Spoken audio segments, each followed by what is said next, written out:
Welcome back to the X and O Sports Show. This is your host, Ricky G. Stanley, and this is episode 11. First of all, you see it? 3-0 this weekend, baby. 3-0. Took care of the Braves on the sweep. In conference, took care of them. However, we got to play them later on, so hopefully we can stay consistent and we can run them off the court. Last year, I felt like we had good bats. We didn't have enough defense.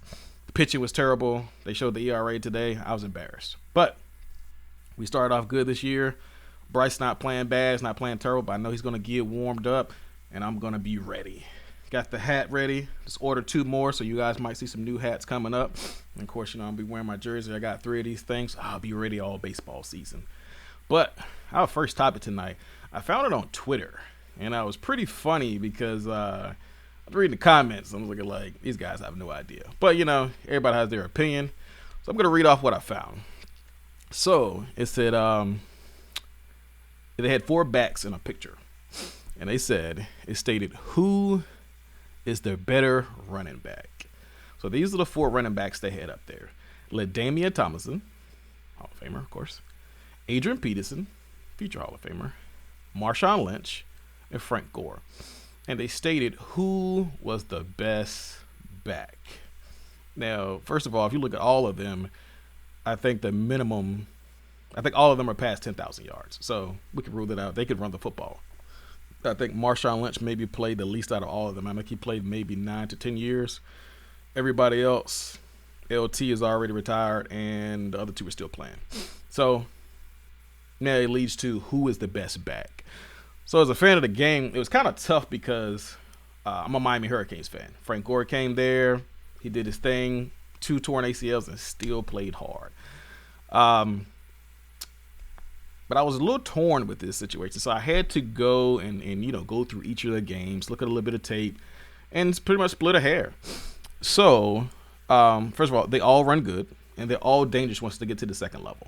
So, I feel bad for the secondary guys. Either they're going to stiff arm you, run you over, or just outrun you. I think out of the 40 times, I think Frank Gore probably ran 4.5, 4.6-ish when coming out. He was just coming off that second ACL. Marshawn Lynch, if I'm not mistaken, ran in the 4.3s. Adrian Peterson, 4.4, 4.3. LaDainian Tomlinson, same thing. So I was like, if you had to go off of just speed alone, all of them could run, but I think Frank Gore probably had the least one. Can they score? All of them could score. I want to say each of them had seasons that had more than 10 touchdowns, so they can all score. They all run hard. Like I said, they kill the second level. Someone made a statement that how they chose the best running back is no need for them to be on the list if they haven't rushed for 2,000 yards in a season. Are you kidding me? You know how hard it is to get 2,000 yards in a season? First of all, right now, it's a passing league. If you rush for 2,000 yards, you are a running team. Tennessee Titans. They are a running team first. They will pound you, and they will give him at least 25 carries. Sometimes 37 if they need to. It's a passing league, so you're not going to really get more than 1, maybe 2 backs to get over 1,600 yards. And if he does, he breaking some long runs. He's not getting more than 25 carries on a basic night if he's in the pass game too. So I was like, you kind of got disqualified because out of all these guys, only one on that list has had 2,000 yards. That was Adrian Peterson. LaDainian Tomlinson, good back. Like I said, Marshawn Lynch, good back. Frank Gore, none of those guys broke for 2,000. So I feel like you're kind of like tainting your list there because, the people that ran for 2,000 yards, Chris Johnson, great back, great speed, can really play. But I'm not putting him over these 4. So I want to say not Herschel Walker, I'm sorry. The guy that played for the Oilers, running a blank here. I want to say he broke for 2,000, if I'm not mistaken. Earl Campbell, that's his name. I'm not mistaken, I think he rushed for 2,000. So these guys that rushes for 2,000 yards, that doesn't make them the best back. They could just have a great year. So I was like, that guy, he don't really know what he's talking about. Let's scratch that. They was like, you got to win an MVP. I don't think MVP has nothing to do with being a great back because a lot of backs are not going to get MVP because it's a quarterback league. It's been a quarterback league since, you know, 50s, 60s. If you want to go back to the Indianapolis Colts, 70s, like it's been a passing league, so it's not too many running backs that's going to just all out get MVP. So I was like, I kind of got to scratch that. There's well, if they ain't got one of these, they ain't no great back. Okay, so let's look at the four we have here. LaDainian Tomlinson got close. He never won the championship. Adrian Peterson, Lord knows he runs hard. He never won a championship. Marshawn Lynch got a championship. Frank Gore, if I'm not mistaken, he was on that San Francisco team that got very close and almost beat the Baltimore Ravens. Did not win a championship. So I feel like that does not qualify as a great back either, because we got people like Reggie Bush, talented, explosive, but I ain't taking. He's not beating nobody out on that list right there. No, he's not. I'll take Chris Johnson over Reggie Bush. That's my personal opinion. But if you feel like I'm wrong, make sure you put it in the comments there. So I was like, well, in order for you to make a list like this, I feel like you have to think like a coach. What back will work in your system?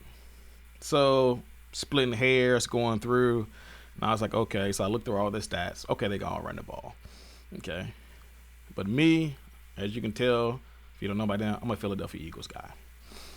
And there's certain things that I like in running backs that they can do, and everybody can't do it. And then I say they can't, they just won't utilize that way, so they got disqualified for that. My favorite running back outside of this list is Brian Westbrook, because what he can do best, he can do multiple things. He can catch, he can run. If I need to put him out there, punt return to catch a couple punts, he could do it. So out of these four running backs, who did I go with? So let's start with what I would use in my offense. So Adrian Peterson is a great back, of course. How many times you see people call passes for Adrian Peterson? Not a lot. Adrian Peterson, I ain't gonna say you ain't got hands, but your coach didn't believe in them hands. I've never seen you catch a pass without at least tapping it twice. So no. Marshawn Lynch, very soft hands. And when we come to splitting hairs, I really came down to me picking LaDainian Tomlinson. Just go ahead and get it out there. Out of those four backs, I picked LaDainian Tomlinson because he was very good in the passing game. He could pass block, he could run, but he was great in the passing game. And if it was even times, if they was to elect to bring that safety down as soon as they show run, he can pass. If you go back and look at that beautiful beam footage, he will throw that pass. He threw a couple touchdowns in his day as well. If I'm mistaken, he might have thrown like at least 6 touchdowns in his career. Go back and check it out. So LaDainian Tomlinson is out of the 4. But as for Frank Gore, everybody knows, of course, I'm a Hurricanes fan. But it came down to the passing game. I've never really seen Frank Gore go out for too many passes and the flats is automatically called for him. Or, in Mike protection, when that edge rusher comes, I don't see too many quarterbacks just flipping the hips and tossing to Frank.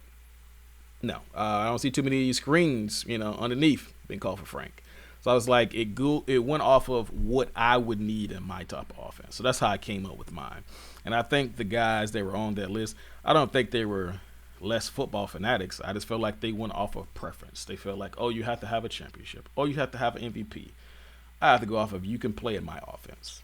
So out of the best fit out of those 3, like I said, I was splitting hairs. I went with LaDainian Tomlinson. But if I had to go with a second option, it would be Marshawn Lynch. Guy's big. He's fast. He can cut on a dime. And he does not have to break down when he cut. He can hit the hole. Wherever his eyes go, his feet can go. I've never seen a running back do that. So, like I said, I was splitting hairs. And that's how I came up with that. LaDainian Tomlinson. Hall of Famer. I salute you, my guy. You're in my top 4 backs. But moving on to baseball. Of course, my guys are 3-0 this weekend. We swept those Braves. Braves fans, I hope you're watching this. It's going to be a hard year. If our pitching keeps doing that, we will have a great season. And I'm calling it now. If we keep this momentum up, the Dodgers better watch out because we're going to the playoffs. Now, I don't know how much we're going to do after that because we ain't got too much experience. The last championship we won was like 2008. And I've been waiting a long time for another one. I can smell it coming. But, so, of course, my Phillies, we did our thing. baseball is giving out a lot of money. I'm not gonna lie. I really wish that I would have put more into baseball when I was in high school, because the way they passing out money now, I'm just like, holy smokes. So this week, I don't want to butcher his name, Francisian Linder, he cashed in and he signed a whopping 10 years, $341 million. He is 27 years old. By the time he finished playing, well, off of that contract, he'll be 37. He'll still be young, and he will not have to play baseball anymore unless he wants to. So, congratulations to you, because that's great. 10 years, and everybody knows baseball money is guaranteed. They don't have that salary cap stuff that NFL have to worry about, or basketball. However, you do have to play a lot more games, but let's be realistic. Out of 159 games, I mean, unless you're a midfielder, outfielder, you're not really playing a whole 159 games. Like, prime example tonight with the Phillies, we went 2-0 against a rival, and we set our catcher, which is one of our better players, just for the long haul. It's like, hey, man, we're up 2-0 in this series. Let's rest his knees. Let's keep him fresh. So you're not going to see too many cats playing 159 games anymore. So congratulations to him with that 10-year contract. That's probably one of the top 5 biggest contracts ever in baseball, and they're only going to get bigger. So if you have a kid, and hey, what sport should I let my kid play? Baseball may be boring to some. I find it interesting because I played it in high school and I learned as I went along. So I watch it a lot more now. But it's actually not too bad when it comes to the fact that I think some people should just take a look at it. Because if my kid can play for 10 years and make $300 million, I'll take it. He don't have to get hit or none of the other nonsense. I'll take it. Not bad. Moving on to the NBA. I don't know if you guys saw this or not, but I turned the TV. Golden State played the Raptors the other night, and oh my gosh, it was hard to watch. I think once they got down by 35 points, and it was looking like they had no life, I had to turn away. If I'm not mistaken, they lost by 60. I have not seen a beatdown that bad in a long time. Like, we're talking about JV versus varsity.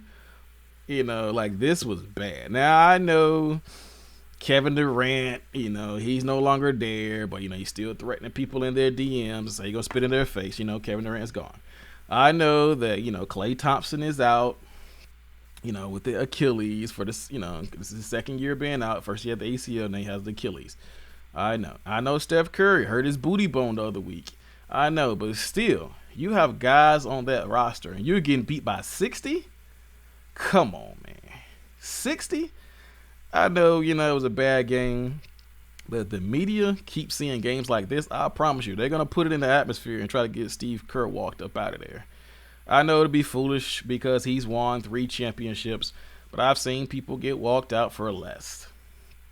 I hope Steve Kerr, get them back going, because, it's kind of like, it's not really the same if Golden State's had, they've been in the playoffs for the last few years. So kind of look forward to them playing, but, yeah, Steve Kerr, you got to figure out something. 60 points, that's not going to cut it. But, also money in the NBA. If I get the chance to contact one of these brothers for, hey, I got something going on, I need you to endorse me or cut me a check, I'm definitely going to find either one of these NBA guys or one of these baseball players. This gentleman signed just today, or was it yesterday? It's one of the two. 4 years, $135 million extension. Drew Holiday, congratulations to you, because that's a pretty good extension. 4 years, $135 million. Like I said, he can really hoop. He's been bounced around, but it was never off the play. It was just off, he wasn't fitting with the scheme. But, looks like the Bucks are really feeling them. So 4 years, 135 million, not bad at all. Greater news: Joel Embiid is back. Thank goodness. We need him for basketball this year. Joel Embiid was on an MVP stretch. I know he's working his way back in, but he had a pretty good 24 points the other night. Not bad coming back off the injury. I know they're going to probably keep him limited. You got to trust the process. But I think he may get back in the swing of things. But my investor will be probably Drew Holiday. Hey, so be sure to email me, Drew. But if you want to be a guest on our show, be sure to email us at this email account. It is capital X, ANDO, sports talk at yahoo.com. We will be checking those on a regular. So if you want to be, we actually got a couple, looking at the calendar now, we actually got a couple ready. So we're going to be interviewing some people or, have them on as a guest, which is pretty good, get some interaction and get some other, intake on different sports, see people's opinions. It's great. It's great for sports and, everybody's still quarantined. So, get some stuff off our chest. So let's check out the NBA tonight. So, of course, we had some games this weekend. And my Lakers, unfortunately, took a tumble tonight already, which I was not looking forward to that. But, it is what it is. AD, he's out. LeBron, he's out. So we really don't have a whole lot of scoring. I saw Kyle Kuzma try to take some lead on some plays, but he's really not a number one option. On a hot night, Kyle Kuzma is the number 3 option. Only on a hot night. So, no offense to you, Kyle Kuzma, but you got some work to do. So, as for tonight, let's see, April the 4th. Golden State right now is playing Atlanta. Doesn't look like they really have started yet because it's still not showing the score yet. New Orleans right now is playing Houston. Not still on the score. Oh, so on NBA TV, no wonder.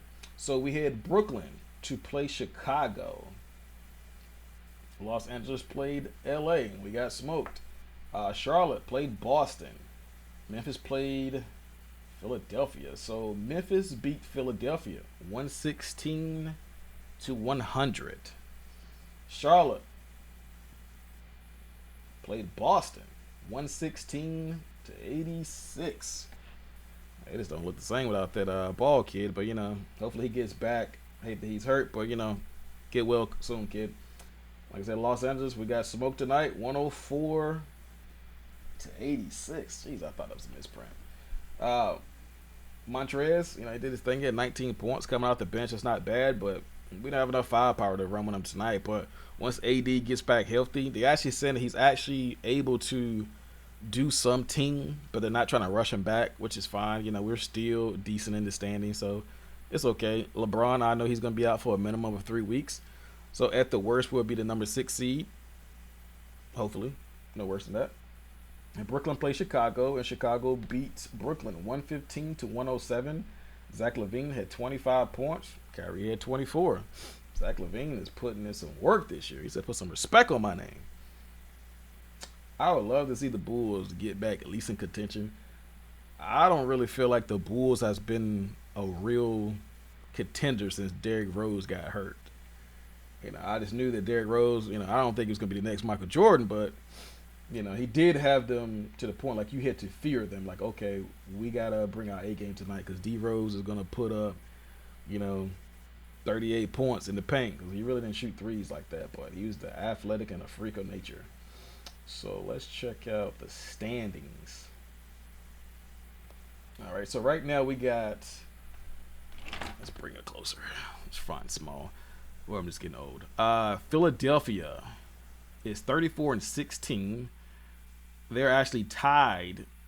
Well, no, I'm sorry. They're up, but their record is tied, but they split the head-to-head. So they're number 1 seed.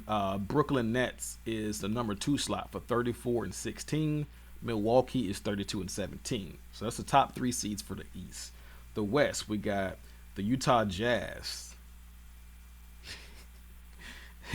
38-11. Like, I've been talking so much smack about the Utah Jazz. I think I'm gonna have to eat some crow if they find a way to win the West. I don't think they have enough. I think they're gonna be like what the Hawks were a couple years ago. The Hawks won the number one seed, played well, and then got smoked against the Cavs when LeBron smushed them. So I was like, I think Utah Jazz is gonna be like that. They gotta have a good year. Rudy Gobert plays good defense. I don't think they're gonna win it, but hey, I'll just eat that crow if they do. Number 2 is the Phoenix Suns, 34-14. Chris Paul is really getting those guys to play. Chris Paul has always been that guy that, like, he's got some dog in him, little man syndrome. Like, you're gonna have to deal with him. With him being able to pass, he can score at will. I think he's gonna bring the best out of Devin Booker. And the Clippers right now, they are 33-18. So right now, by us losing tonight, we just slipped from the number 4 slot to the number 5 slot. So the Denver Nuggets are 30-19, and we're 31-19. It's a tall hill to climb. Like I said, we don't have to be the number 1 seed. We just got to make the playoffs. So, to be honest, even somehow if we slip to 8, I still don't fear the Jazz to knock us out in the first round. Yeah, I said it. I don't fear those guys. I just feel like they're still too young. They don't have enough yet. And with the healthy Anthony Davis, as well as a healthy LeBron, we're gonna send him home. Because if he couldn't beat the Nuggets last year, yeah, they're not gonna beat us. But that is my time, and I hope you guys have a great weekend. Tonight is Sunday. I'm looking forward to our actual meetup tomorrow through via Zoom. Got a couple guys that are going to be on, so be able to stay tuned. The episode should air by at least Wednesday. I'm your host, Ricky G. Stanley, and I am out of here.